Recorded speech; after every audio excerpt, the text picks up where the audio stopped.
The Human Rights Commission has ruled against the Bloemfontein training institution accused of discriminating against homosexuals. It found that the Creare Training Centre, a religious-based skills development institution, violated gay students' rights to equality, dignity and education. The Deputy Minister of Justice and Constitutional Development, Andries Nel, joins us now from our Pretoria studios. A very good morning to you, sir. Thanks again for your time. Now, when one's individual rights as a gay or lesbian, bisexual, transgender, when they clash with a religious organization's freedom to exercise their religious beliefs, which rights or freedoms should take precedence?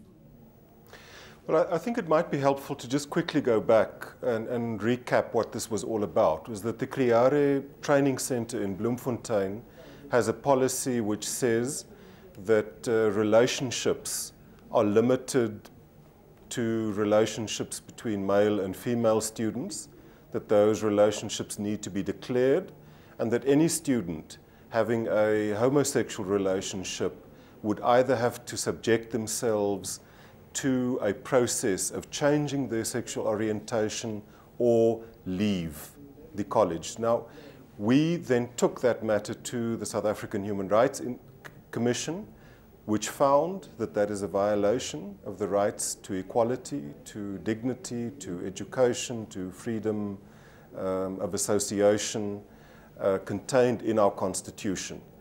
The Human Rights Commission did a very, very careful analysis. Their report, I think, constitutes more than 50 pages, in which they weigh up all of those different rights.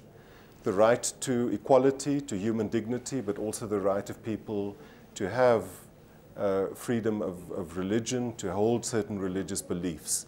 However, what they emphasized is that whilst one has that right to religious belief, and the Constitution protects that and values that right very dearly, it can't be at the expense of the equality and the dignity of our citizens. So we welcome that finding.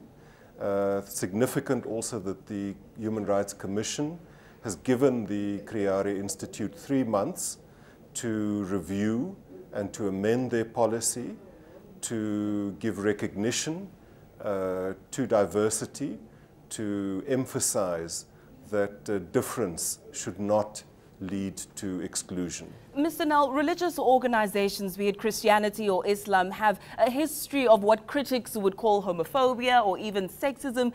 The Constitution says that the attendance of religious observances is free and voluntary.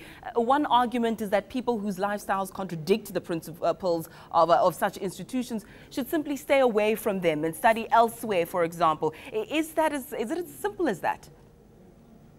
It's not as simple as that.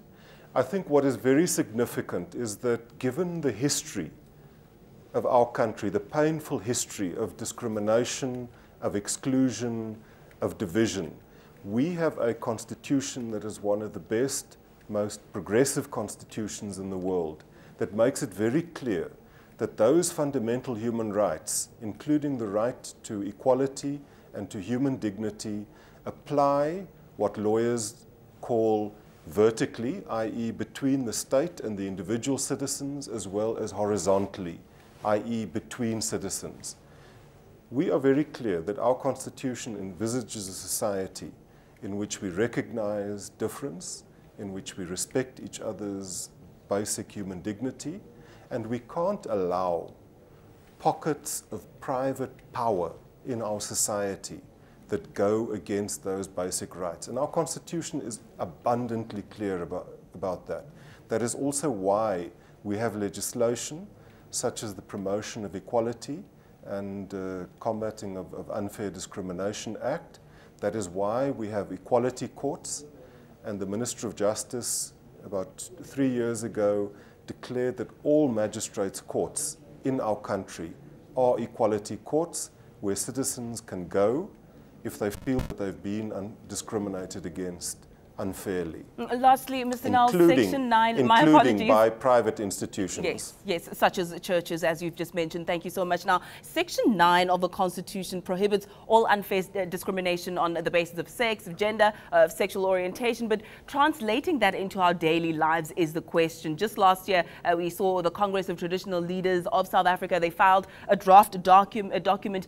It was rejected, but it called for the removal of those rights from the Constitution, which for me shows that discrimination still exists. What are you doing to address this, particularly at school level and also among general public? Well, as I've indicated, those rights are protected in our Constitution. We've put forward very powerful legislation to protect those rights. We've also put in place institutional mechanisms, such as the equality courts. We have state institutions, such as the South African Human Rights Commission, which are there exactly to help people enforce those rights. In this case, the Department of Justice and Constitutional Development took the initiative of referring this matter to the Human Rights Commission. We want to thank them for the expeditious manner in which they've dealt with it.